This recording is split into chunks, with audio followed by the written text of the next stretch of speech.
Hello, and welcome to a special GIS report with Health in Perspective. Reporting for the Ministry of Health and Social Development, I am Public Health Communications Specialist Natasha LETTSOME.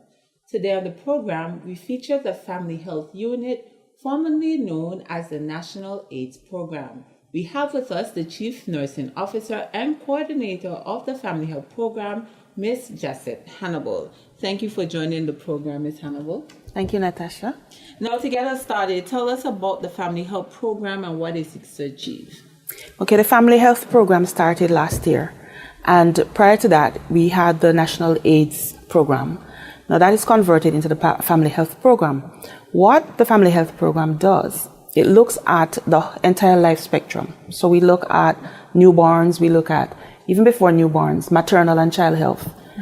We also look at men's health, female health, women's health, adolescent health. And we look at issues or areas for intervention within that life spectrum. And we put information out to the public with regards to that.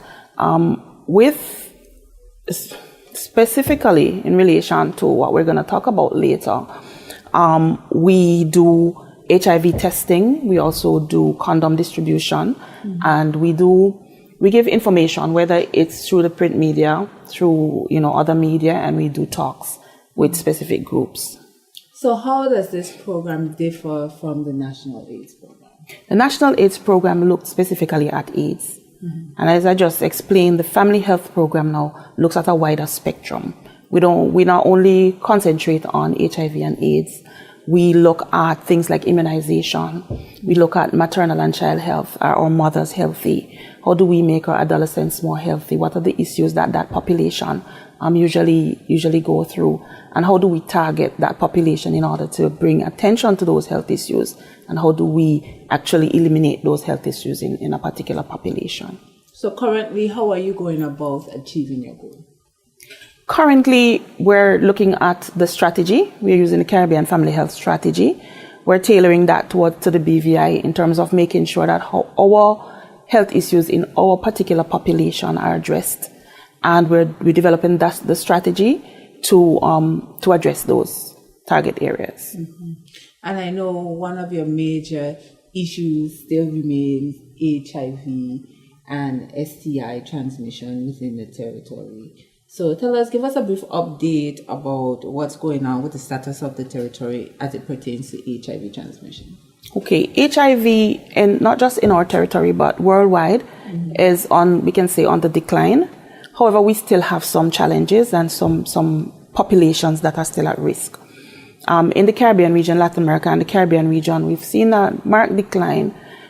In the male population, however, we found that new cases remain constant. So we're not seeing a real decline in new cases among men.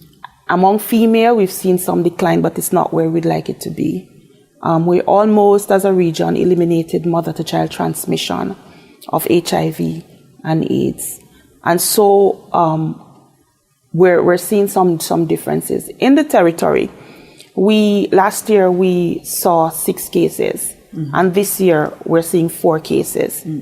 So we might tend to believe that, yes, we're making an impact where HIV and AIDS is concerned.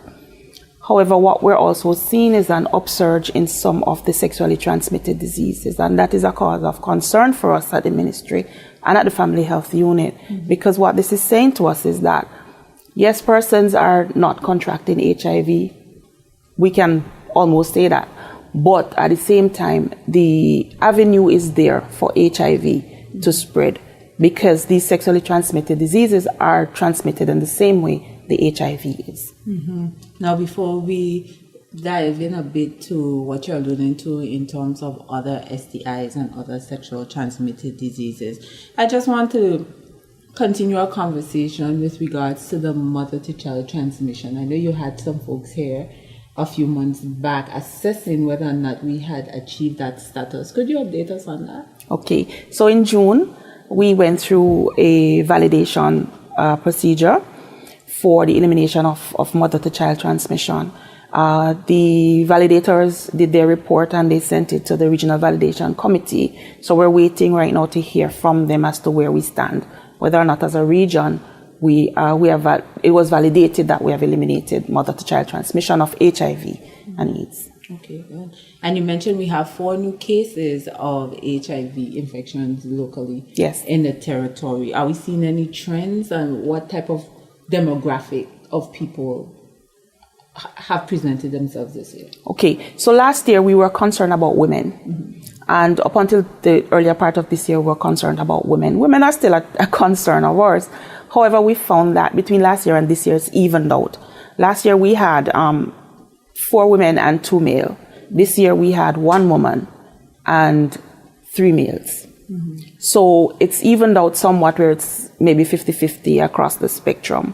In terms of the age group, we're seeing a variation between ages 21 to 66 in terms of the female, and 21 to 51 in terms of the male that we've seen. We also, we also have to take this we also have to take into consideration the fact that some persons may have been diagnosed outside of the territory, and some may be treating outside of the territory. So what we're seeing is actually just the iceberg, the tip of the iceberg.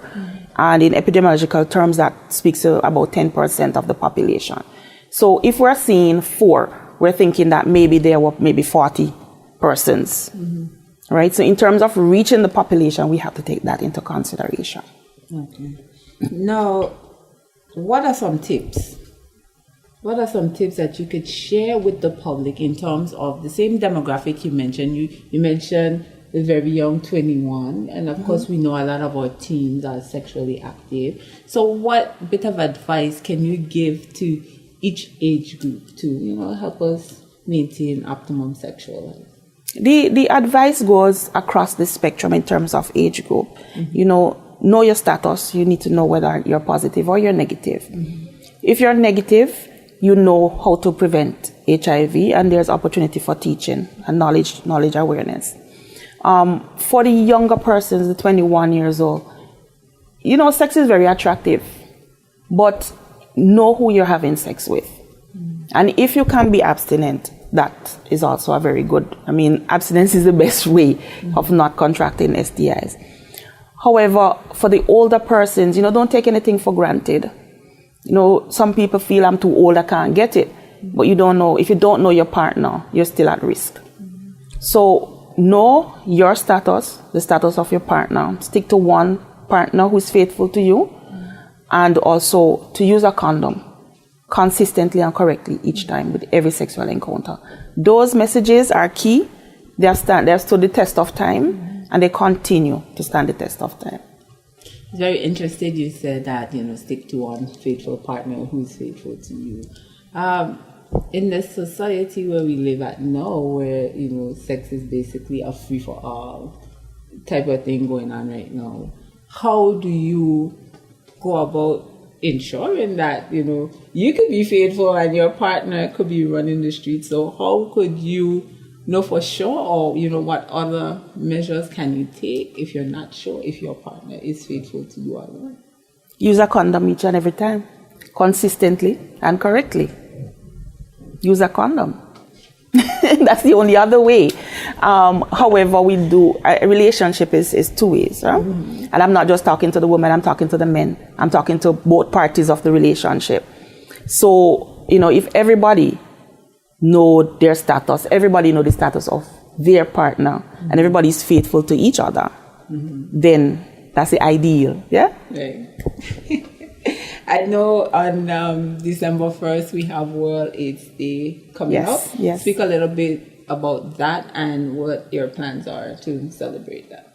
Okay, so World AIDS Day came about, I think, in 1988, when it was put aside as a particular day to observe in terms of HIV and AIDS, to think about the persons who have passed on because of AIDS, and to look at ways in which we can prevent persons from having HIV.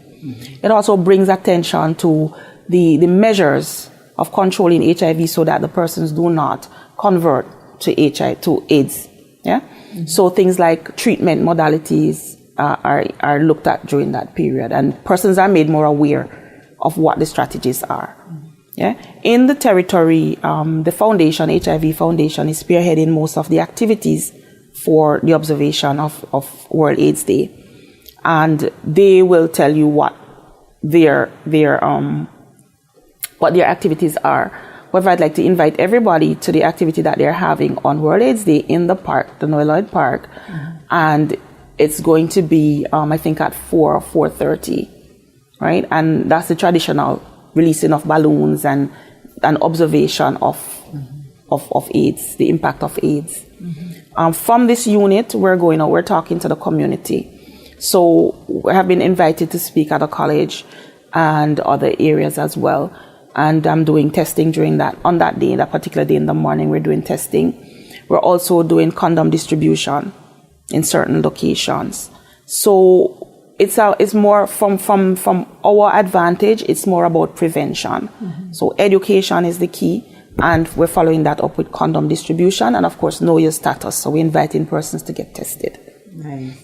Now, what is this year's theme, and what should persons take away from it? Okay, so this year's theme is Take the Challenge, Stop AIDS. The Sustainable Development Goals of the UN, one of the goals speak to eliminating HIV as a public health issue by the year 2030. So the entire strategy of the world should be geared towards eliminating HIV by 2030. Yeah. So the challenge we're putting out to persons is to end discrimination, because with discrimination, persons will not feel free to seek help if they're afflicted with HIV. Yeah?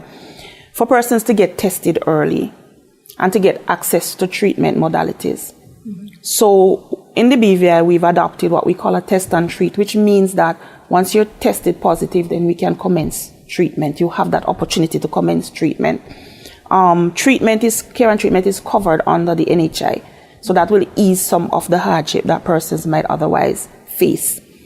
And we also have, of course, education to persons, to the general public, education, and in key populations. We also want to make sure that condoms are available. And I just want to say that at the Family Health Unit, we do have condoms, and we distribute condoms for free or for, contribution if someone wants to contribute. We also have condom distribution partners, and those persons also assist us with the distribution of condoms. Yeah, and get tested. There are several strategies, but those are the key ones for controlling AIDS, or for going towards the elimination of AIDS as a public health issue. Nice. Now, earlier in the conversation, you spoke about a rise in certain other sexually transmitted diseases. Speak about that. Okay, so recently we've seen a little rise with herpes in particular. And so I want to talk a little bit about that. Herpes, when we talk about herpes, we're talking about genital herpes, which is caused by a virus that's called the HSV. And we're looking at type 2, which is a herpes simplex virus. Why we are concerned, herpes is one of the, let me put that out there, it's one of the more common, or maybe the most common STI worldwide. Why herpes is important is not only because it is saying to us that persons are having unprotected sexual contact, but it is also saying to us that it's an opportunity for knowledge. If you have herpes, it stays in the body for your life. The symptoms that you will see are sometimes some blisters. Some persons have no symptoms at all.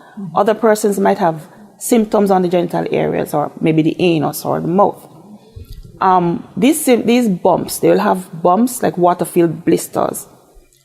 The water that's in the blisters is very, very contagious. So if someone should touch that water and, for instance, rub their eyes, they can have really bad problems, right? Additionally, persons can, when it bursts, the blisters will burst, and when it bursts, it becomes a sore. And if you have sexual contact with a person with that sore, you tend to have the risk of getting herpes, right? The thing is that someone can have herpes and you don't see the signs, you don't see the sore, you don't see blisters. But if you have sexual contact, unprotected sexual contact with that person, you can contract herpes, right? Herpes is very important, especially in persons who are having children, pregnant mothers, where they can pass it on to their unborn child, and that the child can run the risk of actually dying. Yeah, so that is very, very important. And the fact is that you don't get rid of it. There is treatment. You can get treatment to prolong what we call the relapse. We can prolong before you have the space in between you have an outbreak. But at the same point in time, you still have the virus and you still can pass it on. So just for some clarification, we're talking about the type 2? The type 2, yes. 2 herpes. Yes. And it presents itself on the genital areas in addition to the mouth? Or is that two different type of... It's when we talk about type 2, we're specifically speaking to the genital areas.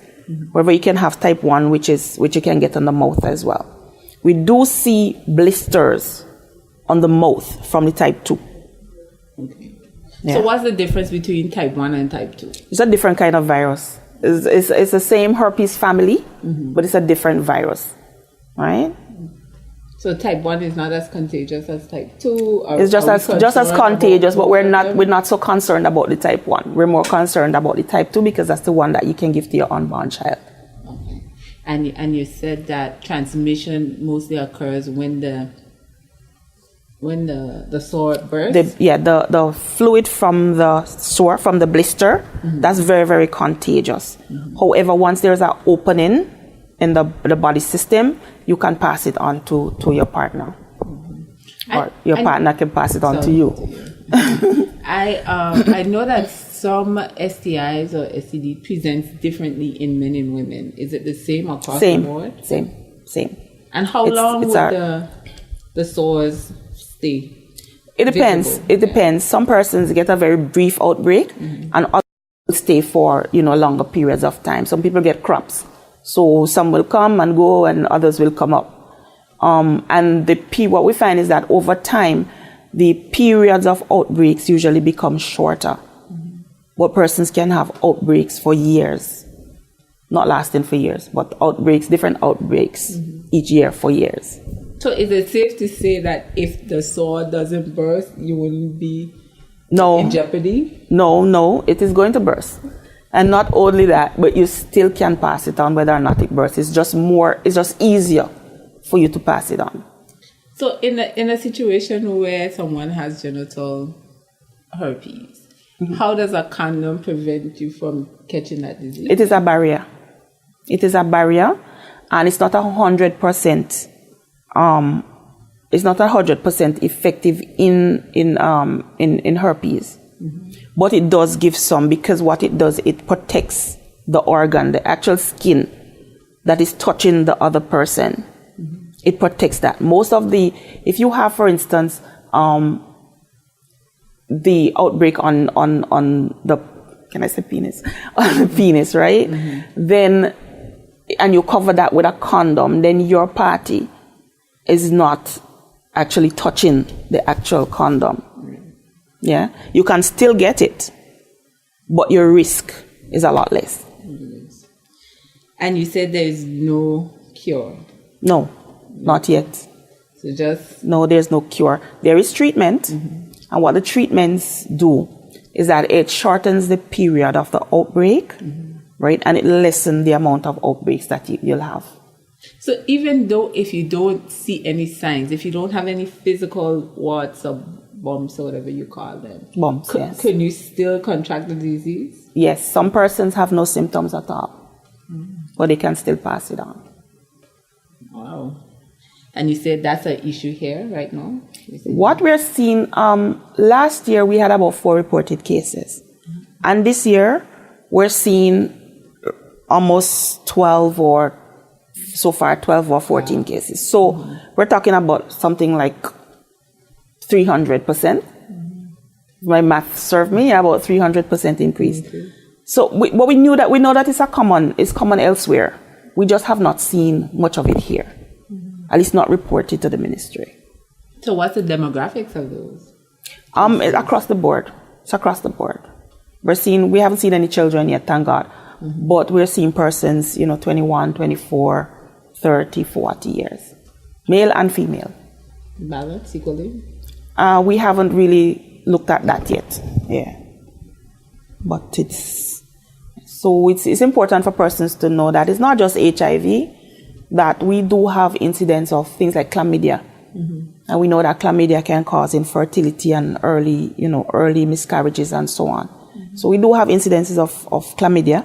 We have incidences of hepatitis B, which is also passed on through blood and body fluids, and you can pass that on through sex.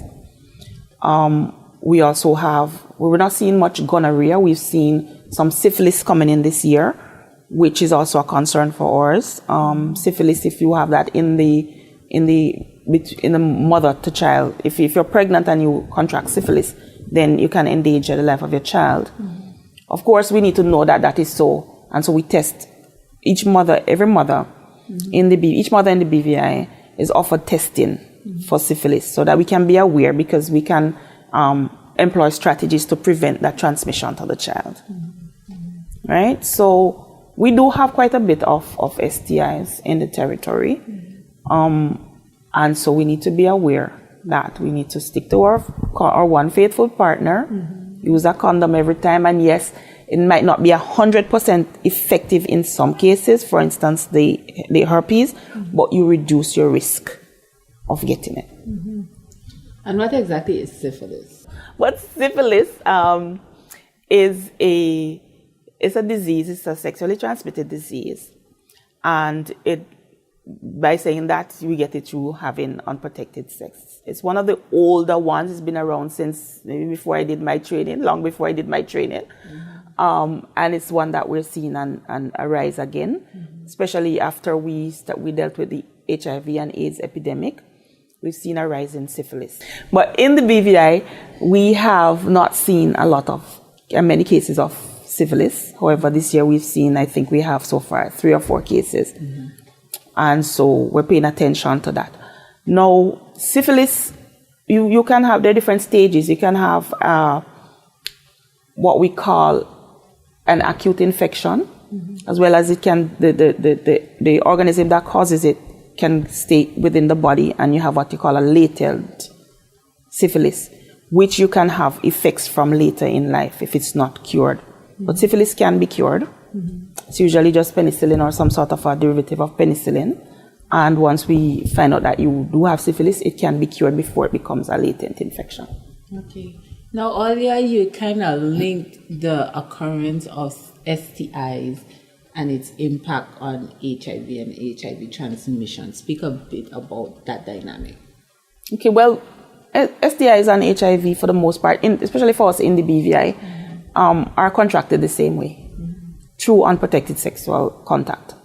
In some cases, HIV, you get that through needles, and you get that, mother to child and so on. But for us in the BVI, majority of our cases are through heterosexual contact with an infected partner. We do have some men-to-men transmission, but for the most part, it's male to female or female to male. Now, with STIs, those that I mentioned, they're passed on in the same way. And so your prevention is similar. One partner, faithful partner, condoms, and get tested. Yes, that's your prevention key. So that's a major link. They all manifest themselves differently. Some can be cured, some can be treated. Some can be stopped from having later or future development, or what we call sequelae. Some can be stopped from having that, right? But for the most part, you get them the same way, and that's the major link. So now, what role does your office play in addressing these issues that we've highlighted today? Okay, so we give information. We feel like information is key. Because if you know something, a lot of times we know things and we don't do what we know. But if you know something, it's easier for you to take the right actions to prevent yourself from becoming infected. Yeah? So we give information by whatever means possible. And we also, as I said before, we distribute condoms and we do HIV testing. We also give advice. So if someone wants to talk to, I'm a registered nurse, so if someone wants to talk to me about something, confidentially, they can do that, and I'll be able to advise, or I'll be able to refer them to another party. Ms. Hannibal, I want to thank you for, speaking candid with us today and letting us know what's going on with the Family Health Program and some of the issues going on right now. You spoke about World AIDS Day, a member of STIs, and what you do to help keep us all safer, right? But as we wrap up, I'd like you to now tell our listening and viewing audience what you would like them to take away from this interview as we move forward. All right. Just to backtrack 1 minute before I get to that point, I also want to say that from the Family Health Unit, we also participate in making policy. So we work with our partners within the health sector and outside of the health sector to develop strategies and to make national policies that impact the health of the population, right? Now, in terms of what I would like people to take away from this session here today is to be safe, to employ safe sexual habits, to have one partner, one faithful partner, to be tested for HIV, and if there's any concern, if they know that they have a rash, if they know that they have any kind of discharge, any concern, they need to seek help, because just having it probably won't go away. I don't take it for granted that it's going to go away, and you can impact the lives of somebody you love or even your unborn child. So get tested, check out your concerns, and just to have safe sexual lives. Thank you very much, Ms. Hannibal. You're welcome, Natasha. Thank you for tuning in to this special GIS feature where we learn about the Family Health Program, World AIDS Day, and other sexual issues affecting the territory. I trust this information was useful and would aid you in making the best decisions possible when it comes to your sexual health. I want to once again thank Ms. Hannibal for joining the program today to share this vital information with us. Remember, knowing is half the battle, knowledge is power, and prevention saves lives. Reporting for the Ministry of Health and Social Development, I am Public Health Communications Specialist, NATASHA. LETTSOME.